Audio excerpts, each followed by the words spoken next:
दोस्तों वीडियो की शुरुआत करते हैं। सबसे पहली कंपनी की बात करते हैं। पहली कंपनी का नाम है दोस्तों लक्ष्मी ऑर्गेनिक इंडस्ट्रीज लिमिटेड।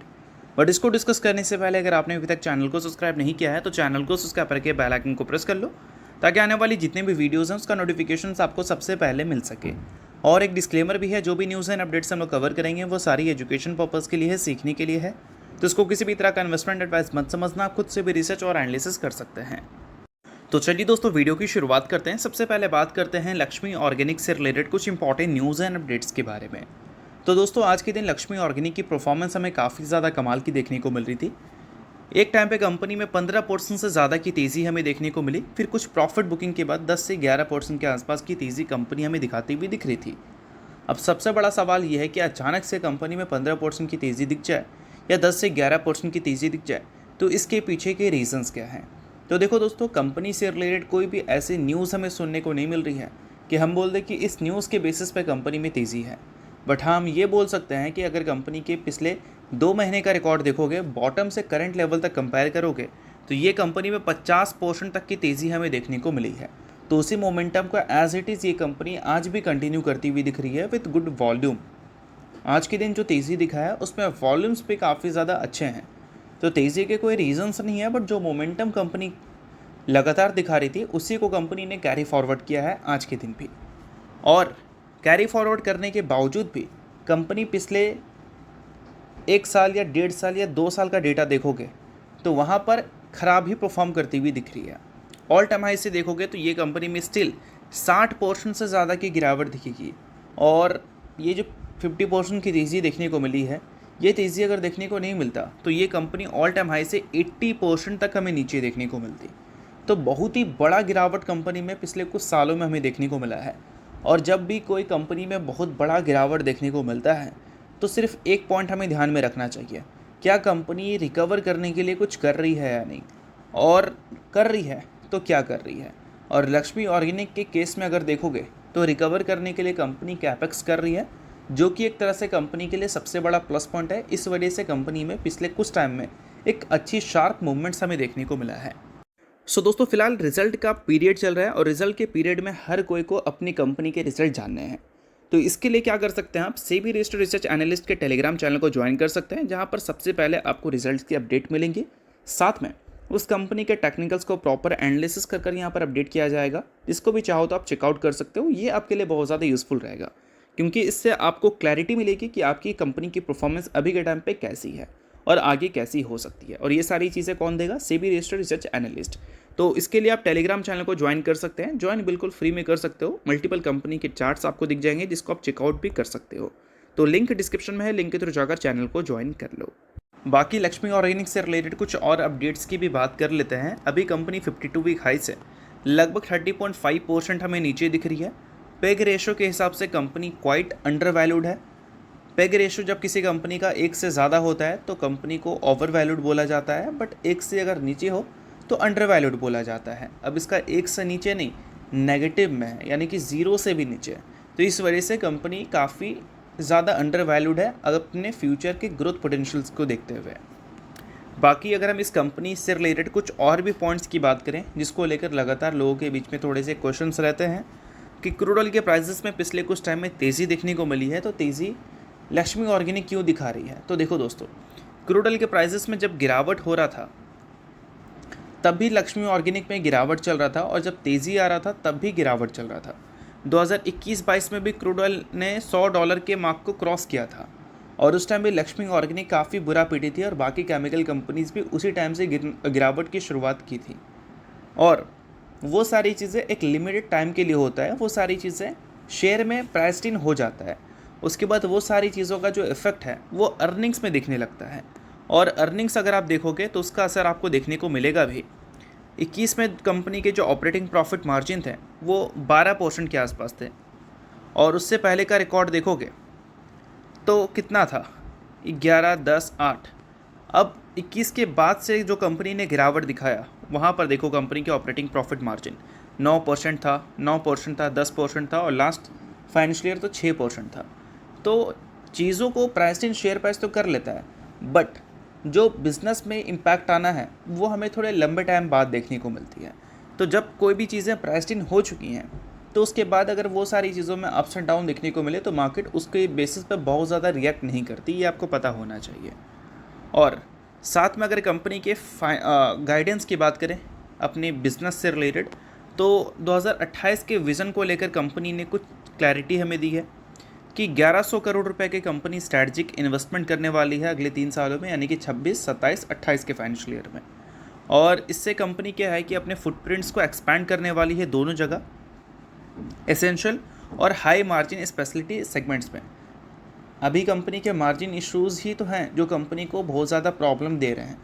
अब इन्वेस्टमेंट्स कंपनी कर कर हाई मार्जिन एरियाज़ में अगर मान लो एक्सपैंड कर जाए और वैसे प्रोडक्ट्स बनाए जहाँ से कंपनी को ज़्यादा पैसे बच रहे हैं, तो फिर कंपनी के प्रॉफिट्स भी ज़्यादा दिखेंगे। और यही सारी चीज़ें हैं जो कि कंपनी के फ्यूचर्स प्लान्स का पार्ट है, और फ्यूचर के लिए कंपनी फ्यूचर में रिकवर करने के लिए कंपनी कुछ अच्छा भी कर रही है, ऐसा भी हम बोल सकते हैं। बाकी इसके अलावा बात कर लेते हैं अगली कंपनी के बारे में। तो अगली कंपनी का नाम है दोस्तों BSE लिमिटेड। बट BSE को डिस्कस करने से पहले अगर आपने अभी तक सेबी रजिस्टर्ड टेलीग्राम चैनल को ज्वाइन नहीं किया है तो उसको जाकर आप ज़रूर ज्वाइन कर लो। लिंक डिस्क्रिप्शन में है। सेबी रजिस्टर्ड टेलीग्राम चैनल है तो उनके कॉल्स वगैरह भी दिखते हैं, जिसको भी आप चेकआउट कर सकते हो। तो लिंक डिस्क्रिप्शन में है, लिंक के थ्रू जाकर चैनल को ज्वाइन कर लेना। अब दोस्तों बात करते हैं BSE के बारे में। इसके पिछले कुछ ट्रेडिंग सेशन कुछ खास अच्छे नहीं हैं और इसका 2-3 बड़ा रीज़न है। पहला और सबसे बड़ा रीज़न ये बोल सकते हो कि स्टॉक मार्केट पिछले 2-3 ट्रेडिंग सेशन में कुछ खास अच्छा नहीं किया है। आज भी देखोगे तो निफ्टी में, सेंसेक्स में 1% तक की क्रैश हमें देखने को मिली थी। और इस क्रैश के पीछे का सबसे बड़ा कारण क्या था भाई? सबसे बड़ा कारण ये था US ईरान की जो टेंशन्स हैं वो फिर से हमें बढ़ती हुई दिख चुकी है। अभी ये न्यूज़ हमने डिस्कस किया ना कि ऑयल के प्राइसेस फिर से $100 के करीब आ चुके हैं। क्यों भाई? क्योंकि ईरान ने लॉन्च किया है फ्रेश अटैक, या फिर बोल सकते हैं फ्रेश एस्केलेशन, जो US ने किया है ईरान पे, उसका रिटेलिएशन ईरान की तरफ से हमें देखने को मिली है। और जो पीस स्टॉक है वो लगातार हमें फेल होती हुई दिखी है। तो ये सारी चीज़ें बाज़ार के लिए एक फिर से टेंशन्स वाला सीन है, क्योंकि ये सारी चीज़ों की वजह से straight of hormones as it is बंद रह सकता है, और ये सारी चीज़ें इन्फ्लेशन को बढ़ा सकता है। और इन्फ्लेशन बढ़ेगा तो इस वजह से बढ़ेगा, क्रूड ऑयल की वजह से। और आज के दिन क्रूड ऑयल में 1% की तेज़ी दिखी है। इस वजह से पूरे के पूरे मार्केट इसका इम्पैक्ट हमें फेस करता हुआ दिखा है, और हमारी रुपीज़ भी इम्पैक्ट फेस करती हुई दिखी है। 14 पैसे से हमारी रुपीज़ फिर से वीक हो चुकी है डॉलर के अगेंस्ट। और ये सारी चीज़ों को देखते हुए हमारी जो फॉरेन इन्वेस्टर्स हैं वो अपने पैसे को as it is pull out market से करते हुए दिख रहे हैं। देखो, कुछ चीज़ें अगर हमारे हाथ में नहीं है तो फिर हम उसके लिए कुछ नहीं कर सकते, गवर्नमेंट को क्रिटिसाइज़ भी नहीं कर सकते। बट कुछ चीज़ें हमारे हाथ में हैं तो फिर वो अगर गवर्नमेंट ना करें तो फिर गवर्नमेंट को क्रिटिसाइज़ दिल खोल कर करो, कोई प्रॉब्लम की बात नहीं है। देखो, प्रॉब्लम की बात यह है कि अगर US और ईरान के बीच में कॉन्फ्लिक्ट चल रही है तो हमारी गवर्नमेंट उससे क्या ही कर लेगी।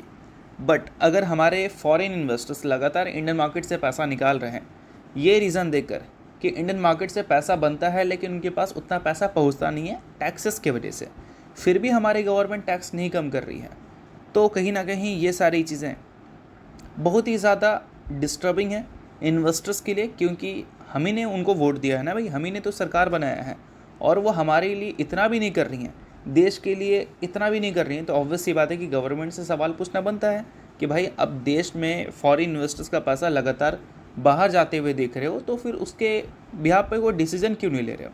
और हमारे फाइनेंस मिनिस्टर रुपीज़ को लेकर जो स्टेटमेंट्स दी थी वो ये दी थी कि हमारी रुपीज़ नहीं गिर रही हैं, डॉलर स्ट्रांग हो रहा है। और अभी हमारी रुपीज़ जो है वो पाकिस्तान के करेंसी के हिसाब से भी अगर देखोगे तो वीक हो चुका है। मतलब हमारा जो रुपीज़ का डोमिनेंस था पाकिस्तान करेंसी के सामने, वो डोमिनेंस कम हो गया है।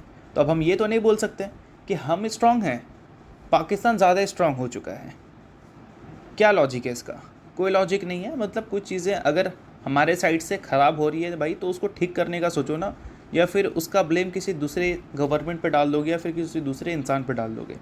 कभी तो खुद पे भी लेना चाहिए और चीज़ों को सुधारना चाहिए, बट हमारी गवर्नमेंट ये कर नहीं रही है।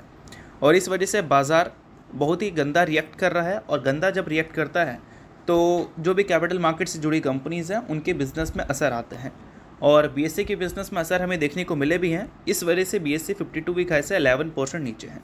कैसा असर दिखा है भाई? BSE के जो डेरिवेटिव टर्नओवर्स हैं उसमें तगड़ा इम्पैक्ट हमें देखने को मिला है जून के महीने का।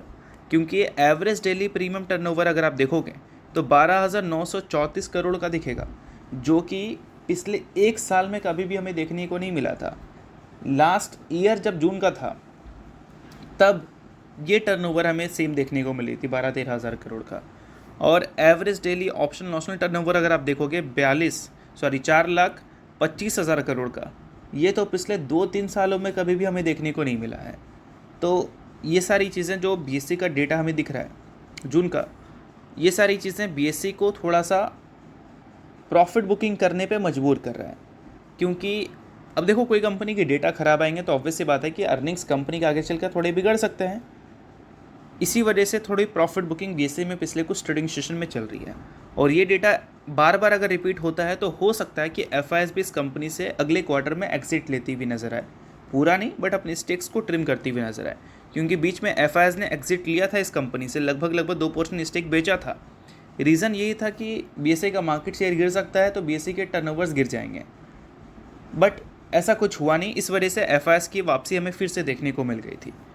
बट अब बीएससी के टर्नओवर्स अगर हमें गिरते हुए दिख रहे हैं तो क्या एफआईएस की जो कन्विक्शन है बीएससी को लेकर वो हर्ट नहीं होगी? बिल्कुल होगी। तो इस वजह से हो सकता है कि एफआईएस की जो सेंटिमेंट है बीएससी को लेकर वो थोड़ी सी चेंज हो जाए। तो ये सारी चीज़ों पे नज़र रखना है। बाकी नेक्स्ट कंपनी की बात करें तो नेक्स्ट कंपनी है दोस्तों ट्रेंट। हाल ही में ट्रेंट ने दोस्तों 1:2 के रेशियो में बोनस की अनाउंसमेंट की थी।